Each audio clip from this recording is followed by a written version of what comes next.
بسم اللہ الرحمن الرحیم۔ نحمده ونصلی علی رسول الکریم اما بعد۔ ناظرین محترم، السلام علیکم ورحمۃ اللہ وبرکاتہ۔ پارہ نمبر 4 کا خلاصہ آپ کے گوش گزار کرتا ہوں۔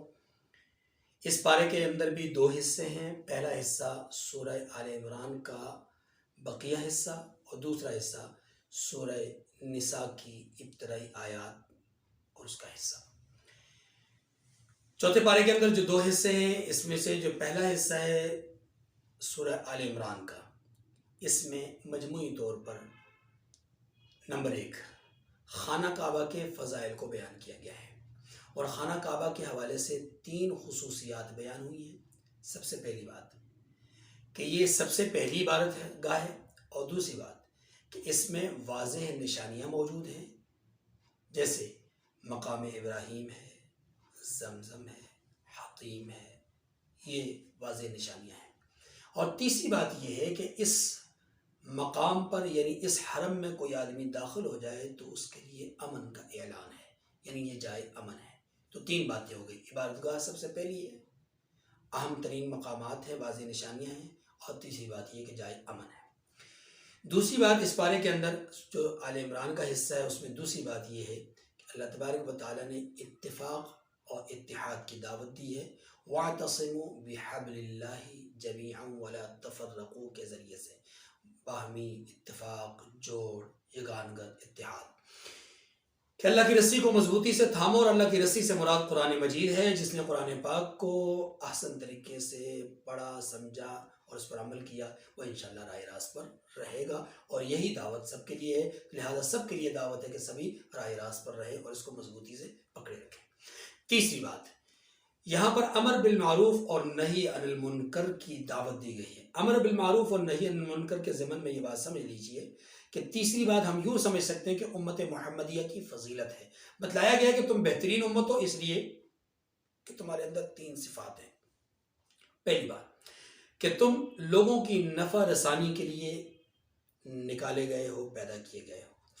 نمبر 2، امر بالمعروف کرتے ہو، یعنی نیکی کے کاموں کا حکم کرتے ہو، اور نہی عن المنکر کرتے ہو، یعنی برائی کے کاموں سے روکتے ہو۔ تیسری بات کہ اللہ پر ایمان اور یقین رکھتے ہو، اس لیے تم بہترین لوگ ہو، بہترین امت ہو۔ چوتھی بات، ان آیات کریمہ میں یہ سمجھائی گئی ہے کہ ایک اہم ترین ہدایت مسلمانوں کو کی گئی، اور اہم ترین ہدایت یہ ہے کہ مسلمانوں کو چاہیے کہ ان کی قلبی دوستی مسلمان کے ساتھ ہو، کافر کے ساتھ، منافق کے ساتھ ہرگز نہ ہو۔ وجہ اس کی یہ ہے کہ منافقین یا کفار وہ مسلمانوں کے حوالے سے چند چیزیں ان کے اندر بطور مذمت پائی جاتی ہیں، یعنی چند ان کے اندر چیزیں مذموم پائی جاتی ہیں۔ پہلی بات یہ ہے کہ کفار منافقین آپ کو ہمیشہ نقصان پہنچانے کا سوچتے ہیں۔ دوسری بات یہ ہے کہ ان کی تمنا اور آرزو یہ ہے کہ کسی طرح تم دین حق سے برگشتہ ہو کر ان کے دین میں واپس چلے جاؤ۔ تیسری بات یہ ہے کہ ان کا جو ظاہر ہے، ان کے باطن سے، ان کا باطن ان کے ظاہر سے زیادہ سخت ہے، یعنی ان کے دل کے اندر بغض اور عناد بہت زیادہ، بغض اور حسد بہت زیادہ پایا جاتا ہے۔ اور چوتھی اور اہم بات یہ ہے کہ ان کے دلوں میں تمہارے لیے بغض اور عداوت جو ہے وہ ظاہر بھی ہوتا ہے، یعنی جو پوشیدہ ہے وہ ظاہر بھی ہوتا ہے، لیکن جو پوشیدہ ہے وہ ظاہر سے زیادہ سخت ہے۔ یہ 4 باتیں فرمائی گئی ہیں کہ وہ تمہارے ازلی دشمن ہیں، اس لیے تم انہیں دوست نہ بناؤ۔ پانچویں بات، یہاں پر 3 غزوات کا تذکرہ ہے۔ پہلا تذکرہ غزوہ بدر ہے، جس کی طرف اشارہ کیا گیا۔ دوسرا غزوہ احد ہے، جس کی تفصیل بیان کی گئی تقریباً 55 آیات کریمہ میں۔ اور تیسرا غزوہ حمراء الاسد ہے۔